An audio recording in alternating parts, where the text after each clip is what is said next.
Donald Trump is getting very excited about his board of peace.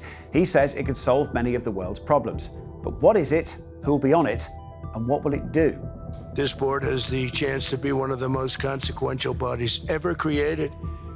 And it's my enormous honor to serve as its chairman. I was very honored when they asked me to do it. When President Trump first revealed the plan last year, this was a group set up to oversee the future of Gaza, part of his 20-point peace plan.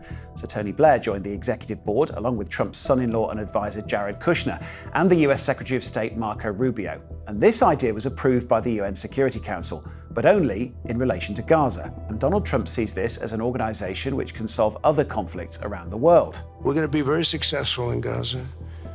It's going to be a great thing to watch, and we can do other things. We can do numerous other things. Once this board is completely formed, we can do pretty much whatever we want to do. He says many countries want to join, but the UK won't be one of them. While Sir Tony Blair is involved as an individual, Foreign Secretary Yvette Cooper is worried about a global peace organisation that includes Russia. We also are concerned about suggestions that President Putin might be part of this because, frankly, we need pressure on President Putin to deliver peace in Ukraine, which so far he is refusing to do. The UK isn't alone either. France, Norway, Slovenia and Sweden have also said they won't take part, and other countries haven't yet responded to the invite. Maybe some of them might be put off by the fact that a permanent place on the Board of Peace will cost them $1 billion in cash. So who is taking part? Argentina's President Javier Milei is on board. He's a close ally of Trump and has some very similar policies. Then there's Hungary's Prime Minister Viktor Orban, another right-wing leader who has a good relationship with the White House. But he also has a good relationship with President Putin of Russia, much to the annoyance of other EU countries. And as for Russia itself, well, the Kremlin hasn't confirmed that they are joining, but Trump, though, has said that they will. Indonesia, Egypt, Turkey, Pakistan and Saudi Arabia are also among the members. And a number of the appointments have been controversial. Even Israel, one of America's closest allies, has been annoyed by some of the countries that have signed up.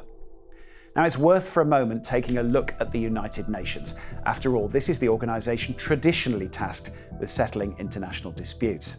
The UN was set up in the aftermath of World War II, and it's the nations which won the war that have permanent seats on the UN Security Council. China, France, Russia, the United Kingdom and the United States. All of those countries have the power to block a UN resolution, even if it's supported by most other countries. And that means it's become very hard for the UN to make any major agreements when it comes to things like Gaza or Ukraine. Many people, including some in the UN itself, are calling for this to be reviewed. The Board of Peace is intended to be more efficient and streamlined, but having two organisations trying to maintain peace in the world is not ideal. Will the board be able to make binding rulings if not everyone is signed up? And even if it can, we could end up with forum shopping. And that's where countries could choose the group that they think will give them a better deal. Only the Security Council can adopt decisions binding on all, and no other body or ad hoc coalition can legally require all member states to comply with decisions on peace and security. Before we start questioning whether Donald Trump's new organisation is a turning point in the international order, perhaps we should see what it can achieve. If, and this is a very big if, it can oversee the reconstruction of Gaza and maintain a lasting peace, that will be a task that many others have failed to do.